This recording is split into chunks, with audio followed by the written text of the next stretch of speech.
Let's be honest, you just got off of Amazon.com ordering something you do not need, some random item that you were shopping for that you're like, oh, that looks pretty neat. I was looking for toilet paper, but I'll buy this random basket of stuff. That's exactly what Amazon does best, is lure customers in for them to buy more things than they really need or really want. And if you are not taking advantage of the power of Amazon and their over 300 million active users every single month, you are crazy. That is what we were talking about today. We're talking about the 4 best ways to take advantage of Amazon and to make money on Amazon here in 2020. Let's get rich like Bezos.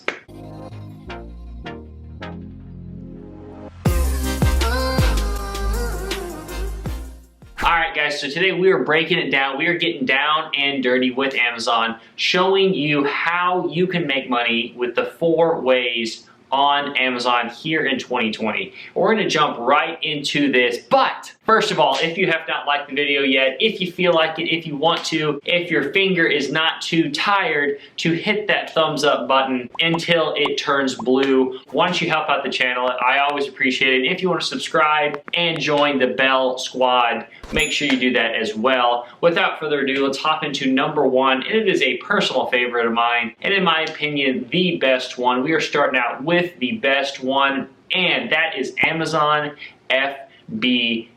This is something that has personally changed my life for the better, and it is something I have spent a lot of time, energy into learning and developing my business. But basically, I have a ton of videos here on YouTube about Amazon FBA, but we will break this down as simply as possible. I don't want this video to roll on for 40 minutes. We're looking to blow through this, hit you with the high points so you can take this knowledge and take action and start making money today or very, very soon. So Amazon FBA, what we are doing is we are, 1, finding a product. We're using softwares like Zonbase, which I can link in the description. That is a software that basically takes the data straight from Amazon, all of the sales figures, all of the revenue, all of the sales velocity. It shows you that information so you can make a good decision on a product that you would want to source. And when you find that winning product that's making $10,000 a month on autopilot, what you do is you go and source that product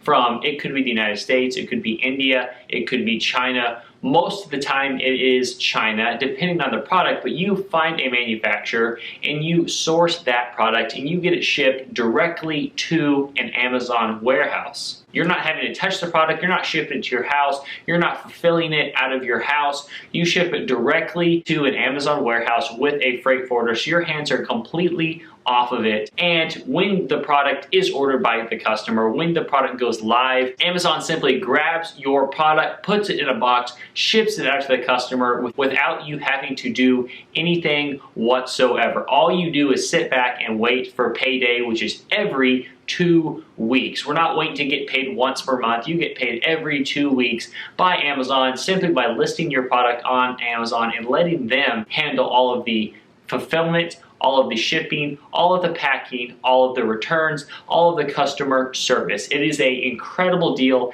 that allows people like you and me, everyday people, to sell everyday simple products on Amazon and build a 6, 7, 8-figure business out of thin air. It's an amazing, amazing thing that not enough people are taking advantage of.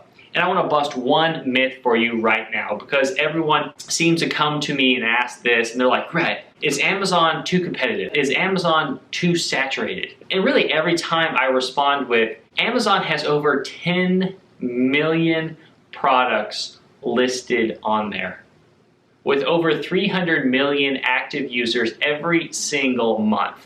Everything is always changing. There are new products going in and out. There are new customers coming in and out.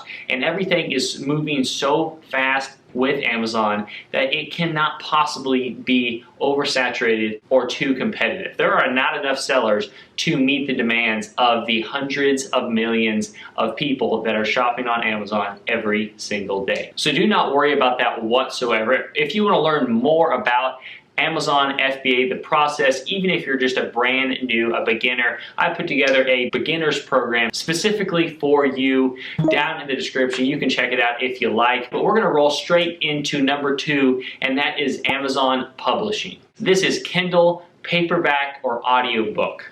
And you're like, okay, Rhett, this one sucks. Just go on to number 3. I'm not a writer. I hate writing. I'm not about to write another Harry Potter book. That ain't for me. Well, if you think about it, we're talking about publishing. Number 2, like I said, is publishing. I didn't say writing. Publishing and writing are different. If you look at all these big publishing companies, that's what they do. They publish. They don't necessarily write. They take on these authors and they handle the publication and the marketing and the listing and the selling and the fulfillment of these products and these books rather than writing them themselves. And you may not know, these publishing companies, yeah, they could produce books, but again, they pay someone to write these books. A great example of this is all of these famous celebrities, all of these actors and actresses. I'm not very familiar with the Kardashians, but I'm pretty sure they have a book. Again, not very familiar with them, but I don't view them as writers or particularly extremely smart, well-written people maybe, especially very spoiled and only want to do what they want. And I don't picture them writing a book. Or even like all these famous athletes, a lot of these people just hire others to write a book for them and say, hey, this is the book I wrote. An example is one of Donald Trump's best-selling books. That dude didn't even write the book, but that's okay. It has his face, and the publishing company marketed it for him and sold it under his name, and boom, he is now an author. So it's super easy to do that. You simply hire someone to write the book for you so you do not have to write it yourself. The best way to do this is to start small. Start with a book that is maybe 99 cents. Do not write a full book right off the bat. The reason we're doing this is to test the waters, test the concept, test the topic and the category of what you're writing in. I have found that the best category to write in is nonfiction, and that is simply because you can also offer other products, services, and just offers down the line later in conjunction with your book. So for example, if you were writing a book on keto or weight loss, you could later offer that same customer that bought your book, you could offer them maybe a diet plan. You could offer them maybe a list of, I guess, keto approved foods and meals. You could offer them a training program down the line compared to, if you wrote a, like another Harry Potter book. Sure, you could sell like merchandise, but like it's a lot easier to be able to sell a nonfiction book and sell them later down the road of things that go directly with what the book is about that you have written or have had written for you. And another thing is you can actually use this book to pair with an FBA product that you have launched. So say for example, you launch some kind of fitness product, you could pair this book with your product to add value, to differentiate yourself, and really make the customer experience better to increase your sales for that specific product. Number 3 is Amazon Associates. This is a form of affiliate marketing where you can literally get a link for any product on Amazon and affiliate market that product. The commissions are not massively high. They reduced them a little bit recently, but the idea behind this is we're not looking to go affiliate market $15, $20 products. We're looking to affiliate market high ticket products, maybe like cameras. Like if I was making a video about YouTube, I could link this camera that I'm using down in the description along with a light and say, hey, this is what I use, this is the setup I have. If you want to buy it, I can put a link down in the description. And if you buy it, along with anything else you buy that day at that time, you get a percentage of that sales price, which is really, really cool. You don't just get the camera, you get everything that is in the cart that day, which is very, very unique and can actually lead to a lot of consistent revenue for you if you are able to, film videos about, certain high ticket products that you might be reviewing, or if you might have a YouTube channel. That is something that is really great that you can easily put a link in there. It's a benefit to both parties. It doesn't really obviously cost the purchaser any extra money, and it helps out the person with the link. Number 4 is also a very popular one when it comes to selling on Amazon,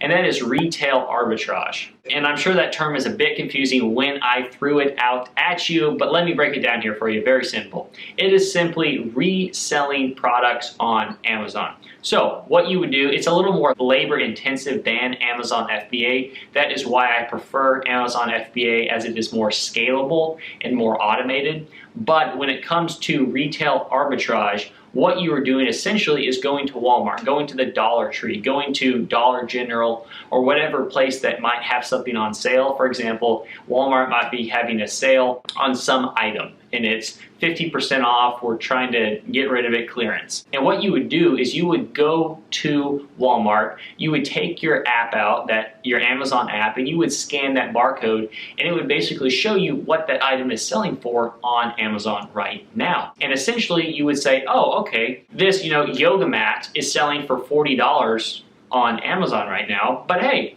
it's selling right here at Walmart for $20. So you would buy that in bulk. You'd clear Walmart out on all of their yoga mats, and you would go list that on a listing that is currently selling yoga mats, and you would be able to resell those on Amazon. And it's a very easy way to start with Amazon and get your feet wet if that's what you want to do. I never personally did this one. I'm not going to say that I have experienced retail arbitrage. I went directly into Amazon FBA, like I said, as it is the more scalable, automated version of Amazon, where it's the same amount of work if you sell 2 units a day compared to 2,000 units a day.